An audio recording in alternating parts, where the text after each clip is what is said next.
अध्याय 1। अपने आवाहन को खोजें। आपके जीवन का काम क्या है? आप में एक तरह की आंतरिक शक्ति है जो आपको अपने जीवन के काम की ओर मार्गदर्शन देना चाहती है। आपके पास जीने के लिए जितना समय है, उसमें आपको क्या हासिल करना चाहिए? बचपन में ये शक्ति आपको स्पष्टता से नज़र आती थी। ये आपको उन गतिविधियों और विषयों की दिशा में ले जाती थी जो आपके स्वाभाविक रुझानों से मेल खाते थे। बाद के वर्षों में जब आप अपने माता-पिता और संगी साथियों की बात सुनते हैं, तो ये शक्ति धुंधली होने लगती है और किसी मोड़ पर ये ख़त्म हो जाती है। प्रवीणता की दिशा में पहला कदम हमेशा अंदरूनी होता है। आप सचमुच कौन हैं, ये सीखना और उस आंतरिक शक्ति से दोबारा जुड़ना। जब आप इसे स्पष्टता से जान जाएंगे, तो आप अपने लिए उचित करियर मार्ग खोज लेंगे और हर चीज़ सही जगह पर आ जाएगी। छिपी शक्ति। अप्रैल 1519 के अंत में महीनों तक बीमार रहने के बाद चित्रकार लियोनार्डो दा विंची को पक्का विश्वास हो गया कि अब वे इस दुनिया में सिर्फ चंद दिनों के मेहमान हैं। पिछले 2 सालों में से लियोनार्डो फ्रांस के सम्राट फ्रांसुआ प्रथम के व्यक्तिगत अतिथि के रूप में फ्रांस में के क्लाउस महल में रह रहे थे। सम्राट ने उन पर धन दौलत और सम्मानों की बारिश की थी, क्योंकि उन्हें इतालवी पुनर्जागरण का जीता जागता प्रतीक माना जाता था, जिसका वे फ्रांस में आयात करना चाहते थे। लियोनार्डो सम्राट के लिए बेहद उपयोगी थे और उन्हें सभी तरह के महत्वपूर्ण मसलों में सलाह देते थे। लेकिन अब 67 साल की उम्र में उनका जीवन समाप्त होने को था, इसलिए उनके विचार दूसरी चीज़ों की ओर मुड़ गए। उन्होंने अपनी वसीयत बनाई, चर्च में पवित्र प्रसाद लिया और फिर अपने बिस्तर पर लौट आए और अंतिम घड़ी के आने का इंतज़ार करने लगे। जब वे लेटे थे तो उनके कई मित्र, जिनमें सम्राट शामिल थे, उनसे मिलने आए। उन्होंने गौर किया कि लियोनार्डो विशेष चिंतन की मनोदशा में थे। वैसे आमतौर पर वे खुद के बारे में बातचीत करना पसंद नहीं करते थे, लेकिन अब उन्होंने अपने बचपन और यौवन की यादें बताई, जिसमें उन्होंने अपने जीवन के विचित्र तथा असंभव लगने वाली दिशा पर विचार किया। लियोनार्डो में हमेशा भाग्य का प्रबल एहसास था और बरसों से वो एक खास प्रश्न का जवाब खोज रहे थे। क्या किसी तरह की आंतरिक शक्ति है जो सभी जीवित चीज़ों को बढ़ा सकती है और उनका रूपांतरण करती है? अगर प्रकृति में ऐसी शक्ति मौजूद थी, तो वे इसे खोजना चाहते थे और वे जिस भी चीज़ की जांच करते थे, हर चीज़ में इसके संकेतों की तलाश करते थे। ये एक जुनून था। जब अपने अंतिम घंटों में जब उनके मित्रों ने उन्हें अकेला छोड़ दिया, लियोनार्डो ने निश्चित रूप से इस प्रश्न का उत्तर पाने के लिए किसी न किसी तरह से जीवन की गुत्थी पर विचार किया होगा।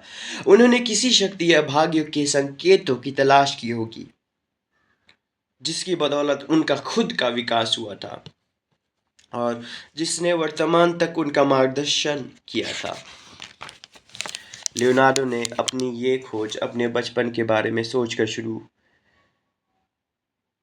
होगी, जो विंची के गांव में बीता था, जो फ्लोरेंस के कोई 20 मील बाहर था।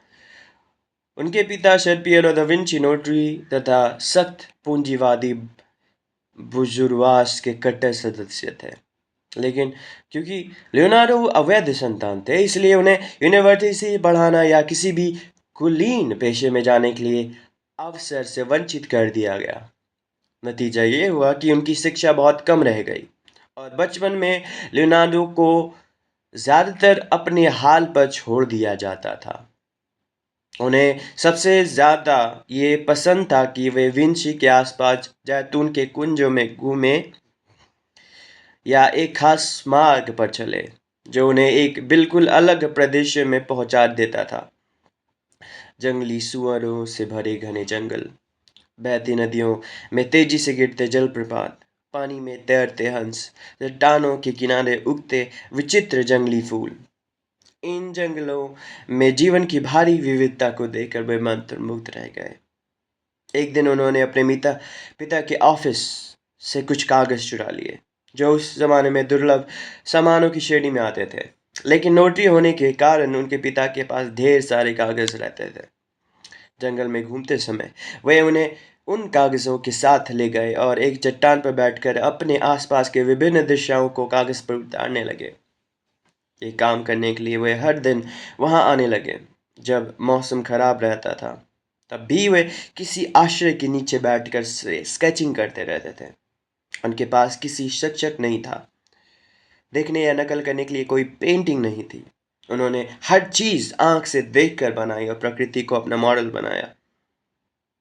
उन्होंने गौर किया कि ड्राइंग बनाते समय उन्हें चीज़ों का बहुत करीब से उनका अवलोकन करना पड़ता था और ऐसे विवरण पकड़ने होते थे जिनसे वे सजीव बन जाए।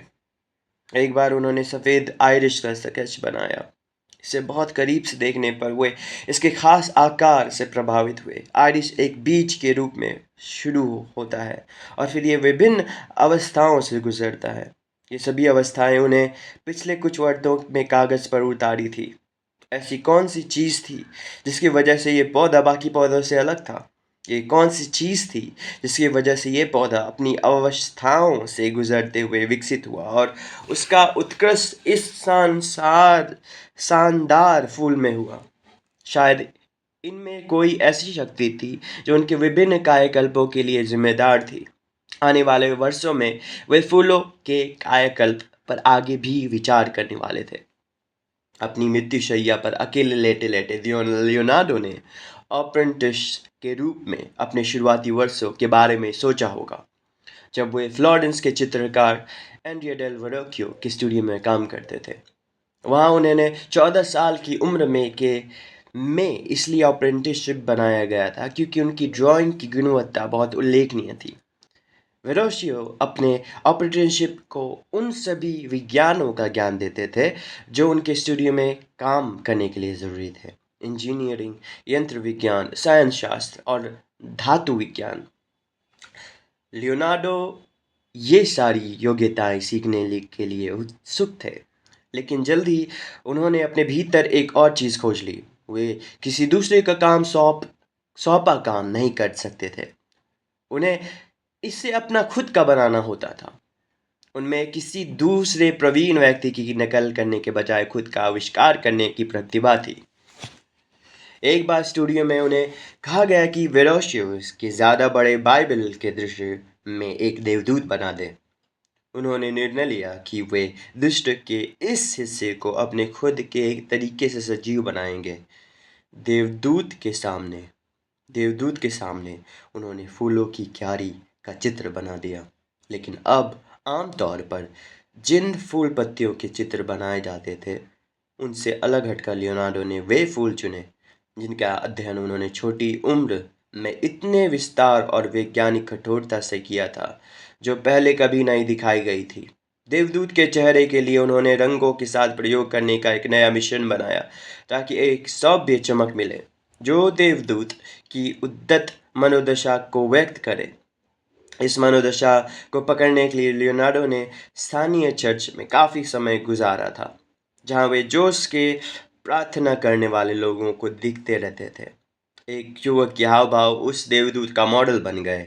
अंत में उन्होंने तय किया कि वे देवदूत की यथार्थवादी पंख उकेरेंगे और अपने पहले चित्रकार बनेंगे उकेरने वाले पहले चित्रकार बनेंगे। इस उद्देश्य से वे बाजार से कई पक्षी खरीद लाए। वे घंटों तक उनके पंखों के स्केच बनाते रहे। उन्होंने देखा कि पंख सटीकता से शरीर के कैसे विलीन होता है और ये अनुभूति उत्पन्न करना चाहते थे कि ये पंख देवदूत के कंधे से जैविक रूप से उगे हैं और स्वाभाविक उड़ान प्रदान करेंगे। हमेशा की तरह लियोनार्डो यहीं नहीं रुके।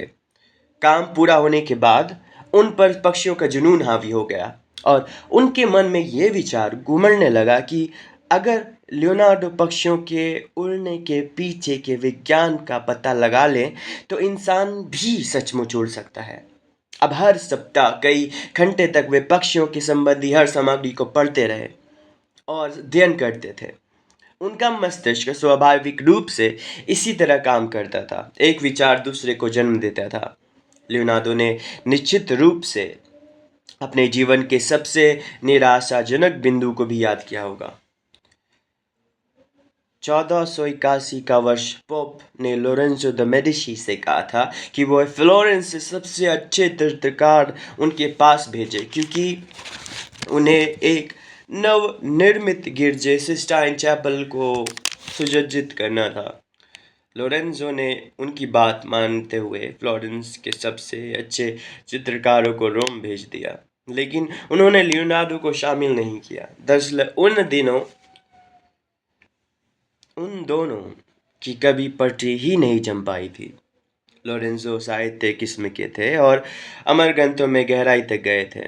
दूसरी ओर लियोनार्डो लैटिन नहीं पढ़ सकते थे और उन्हें प्राचीन साहित्य का बहुत कम ज्ञान था। उनका रुझान ज़्यादा वैज्ञानिक था, लेकिन इस अपमान पर लियोनार्डो ने की कटुता की जड़ में कोई दूसरी चीज़ थी। वे उस निर्भरता से नफरत करने लगे थे जो चित्रकारों को राज्यश्रय हासिल करने के लिए विवश करती थी, इस कमीशन से उस कमीशन पर जाने के लिए मजबूर करती थी। वे फ्लोरेंस और वहाँ हावी दरबारी राजनीति से उकता गए थे।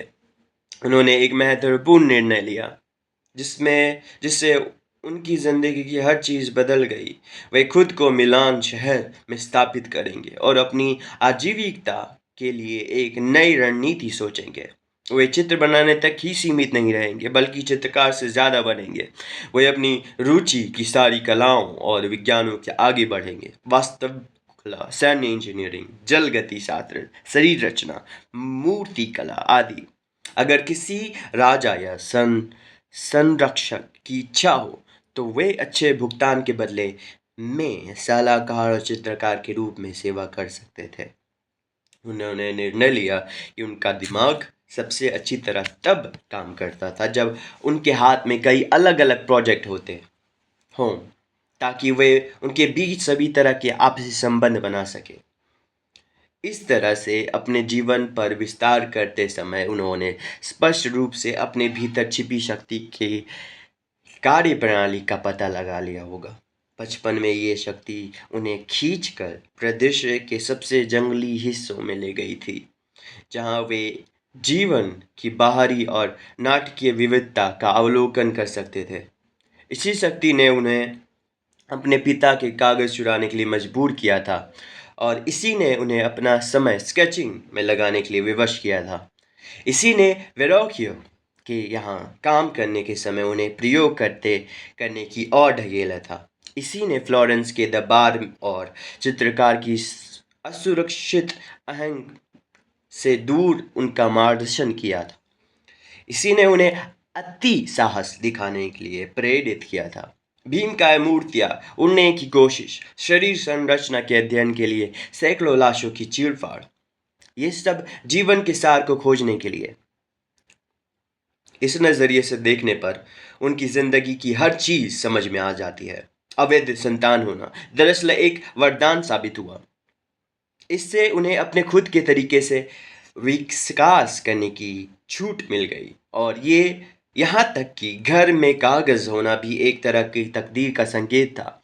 अगर वे इस शक्ति के खिलाफ बगावत करते तो क्या होता? अगर सिस्टाइन चैपल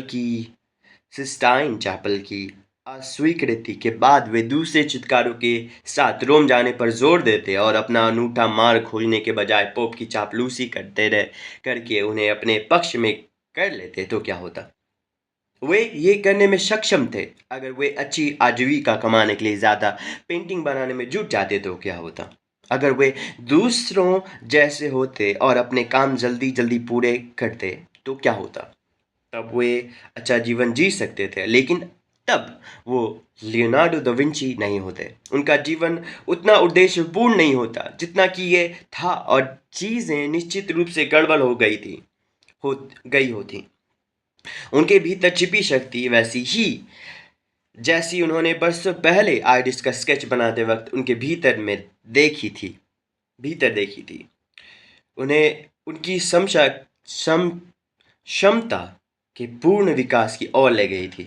वे इनकी दिखाई राह पर अंत तक निष्ठापूर्वक चले थे और यात्रा पूरी हो जाने के बाद ये संसार से विदा लेने का समय था।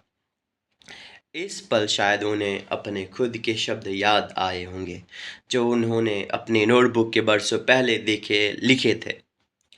जिस तरह अच्छे कर्म से भरा दिन आनंददायी नींद लाता है, उस तरह अच्छे काम में लगी जिंदगी आनंददायी मृत्यु लाती है। प्रवीणता की कुंजियां। इतिहास में कई महानतम प्रवीण लोगों ने स्वीकार किया है कि उन्हें अपने जीवन में किसी शक्ति, आवाज़ या भाग्य के एहसास का अनुभव हुआ है जो उन्हें आगे की तरफ मार्गदर्शन देता है। ऐसी भावनाओं को विशुद्ध रूप से रहस्यवादी माना जा सकता है, जिसकी व्याख्या संभव नहीं हो सकती, या फिर उन्हें मति भ्रम व भ्रांति की श्रेणी में रखा जा सकता है। लेकिन उनकी तरफ देखने का एक और तरीका है, बेहद वास्तविक, व्यवहारिक और समझ में आने योग्य। इसे इस तरह में से स्पष्ट किया जा सकता है, हम सभी अनूठे पैदा होते हैं। यह अनूठापन हमारे डीएनए में आनुवांशिक रूप से विचिन्हित है। हम सृष्टि में एक बार होने वाली दुर्लभ घटना है। हमारी सटीक आनुवांशिकी संरचना ना तो पहले कभी हुई है, ना ही ये कभी दोहराई जाएगी। हम सभी के मामले में ये अनूठापन सबसे पहले बचपन के प्राथमिक रुझानों में व्यक्त होता है। लियोनार्डो के मामले में उनका प्राथमिक रुझान उनके गांव के आसपास के प्रकृति जगत की छानबीन करना था और अपनी अनूठी शैली में इसे कागज पर सजीवित करना था।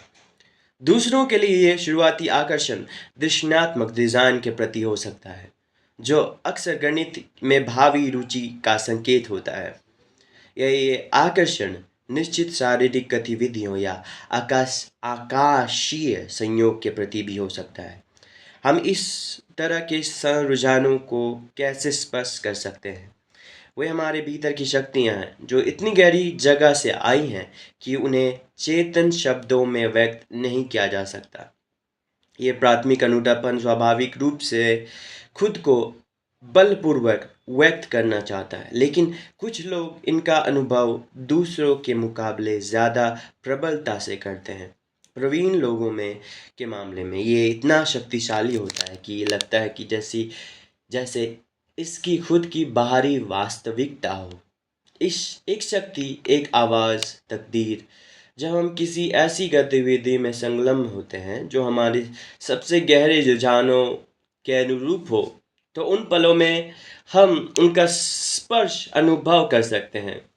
हमें ऐसा महसूस होता है मानो हमारे लिए शब्द या हमारी शारीरिक गतिविधियां इतनी जल्दी और आसानी से आ जाती हैं, मानो कहीं बाहर से आ रही हो। हम सचमुच प्रेरित, इंस्पायर हो जाते हैं, जिसके लैटिन मूल का अर्थ है बाहर की कोई चीज हमारे भीतर सांस ले रही है। इसे हम इस तरह भी कह सकते हैं, आपके जन्म के समय एक बीज बोया गया था। वो बीज आपका अनूठापन है। ये बीज बढ़ना चाहता है, आपका कायाकल्प करना चाहता है और अपनी पूरी संभावना तक पुष्पित होना चाहता है। इसमें एक सहज, स्वाभाविक और दृढ़ ऊर्जा है। आपके जीवन का काम उस बीज को फूल लगाने की अवस्था तक लाना है और अपने काम के जरिए अपने अनूठापन के व्यक्त करना है। आपकी एक तकदीर है और आपको पूरा करना है। आप इसके बारे में शक्ति के रूप में, आवाज़ के रूप में या चाहे जिस भी रूप में जितनी प्रबलता से महसूस करते हैं और कायम रखते हैं, उतनी ही ज़्यादा संभावना है कि आप अपने जीवन के काम को पूरा कर सकेंगे और प्रवीणता हासिल कर सकेंगे। एक चीज़ है जो इस शक्ति को कमज़ोर कर देती है। इसकी वजह से आप इसके अस्तित्व को महसूस नहीं करते हैं। ये या इसके अस्तित्व पर ही शक करने लगते हैं।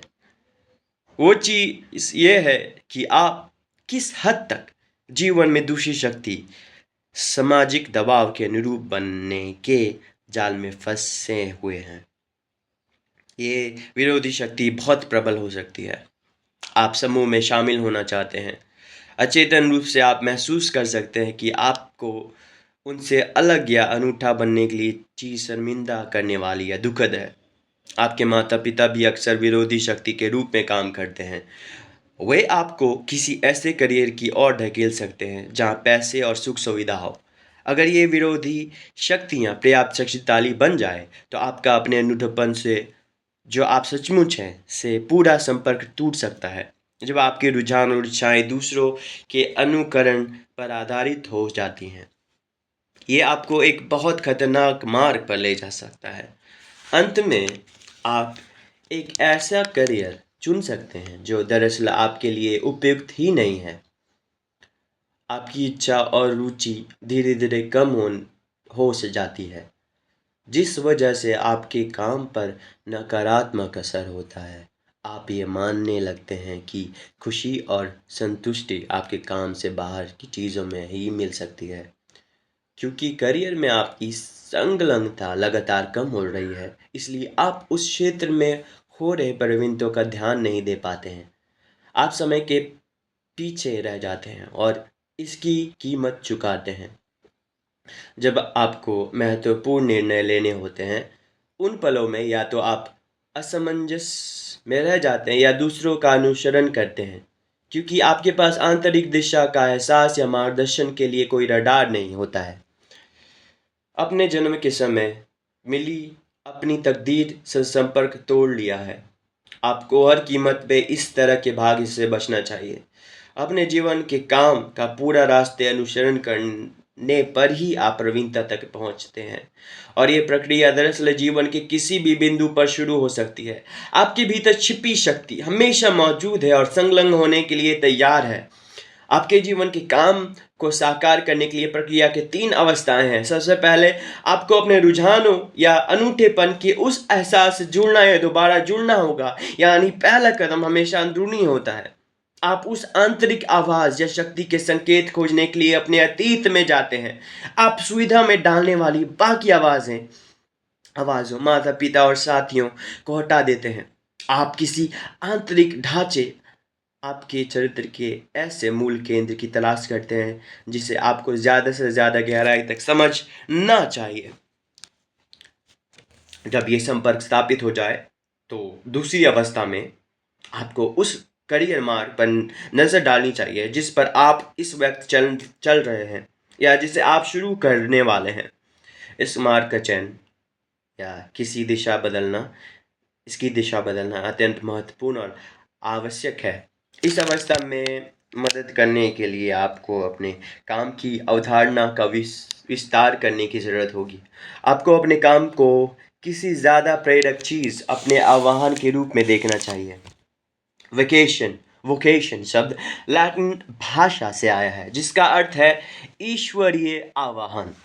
कामकाज में संबंध में इसका इस्तेमाल ईसाई धर्म के प्रारंभ में ही शुरू हो गया था। कुछ लोगों का आह्वान किया जाता था कि वे अपना जीवन चर्च के लिए समर्पित कर दें। ये उनका ईश्वरीय आवाहन या वोकेशन था। उन्हें ईश्वर की आवाज़ सुनाई देती थी, जिन्हें उन्हें इस पेशे के लिए चुना था। इस संदर्भ में जो आवाज़ आपको पुकारती है वो ज़रूरी नहीं कि ईश्वर की ही हो। ये आवाज़ तो आपके भीतर की गहराई से आती है। ये आपकी अनूठी खूबियों से निकलती है। ये आपको बताती है कि कौन सी गतिविधियाँ आपके चरित्र के अनुकूल है। एक निश्चित बिंदु पर ये किसी खास काम या करियर के प्रति आपका आह्वान करती है। आपका काम उससे गहराई से जुड़ा होता है जो आप हैं। अंत में आपको अपने करियर या आह्वान के मार्ग को सीधी रेखा नहीं मानना चाहिए। इसके बजाय आपको इसे एक घुमावदार यात्रा की तरह देखना चाहिए। आप शुरू में एक क्षेत्र या पद चुनते हैं जो आपके रुझानों के लगभग अनुरूप होता है। ये शुरुआती पद आपको काम करने और महत्वपूर्ण योग्यताएं सीखने का मौका देता है। आप किसी बहुत ऊंची ऊंचे पद या बहुत ज़्यादा महत्वाकांक्षा के साथ कोई चीज़ शुरू नहीं करते हैं। आप आजीविका कमाना चाहते हैं और थोड़ा आत्मविश्वास हासिल करना चाहते हैं। एक बार इस मार्ग पर आने के बाद आपको कुछ बगल में जाने वाले मार्ग मिलते हैं जो आपको आकर्षित करते हैं, जबकि उसी क्षेत्र के बाकी पहलू आप में किसी तरह के भावनात्मक प्रेरणा नहीं जगाते हैं। आप अनुकूलन करके संदर्भ क्षेत्र की ओर बढ़ जाते हैं, अपने बारे में सीखते हैं और हमेशा अपनी योग्यताओं का विस्तार करते रहते हैं। लियोनार्डो की तरह ही आप दूसरों की खातिर काम करते वक्त उन्हें अपना खुद का बना लेते हैं।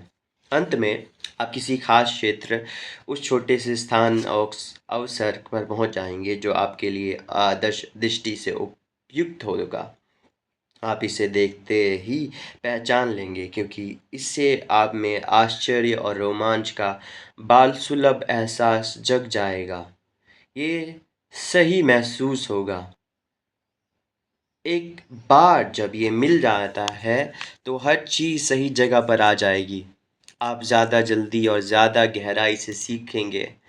आपकी योग्यता का स्तर एक ऐसे बिंदु तक पहुंच जाएगा जहां आप अपनी कामकाजी समूह से अपनी स्वतंत्रता का दावा कर सकेंगे और अपने दम पर आगे बढ़ जाएंगे। आप अपनी परिस्थितियों को खुद तय करेंगे। अब आप अपने मालिक खुद हैं, इसलिए आप किसी तानाशाह बॉस या चालबाज साथियों की इशारे पर नहीं नाचेंगे।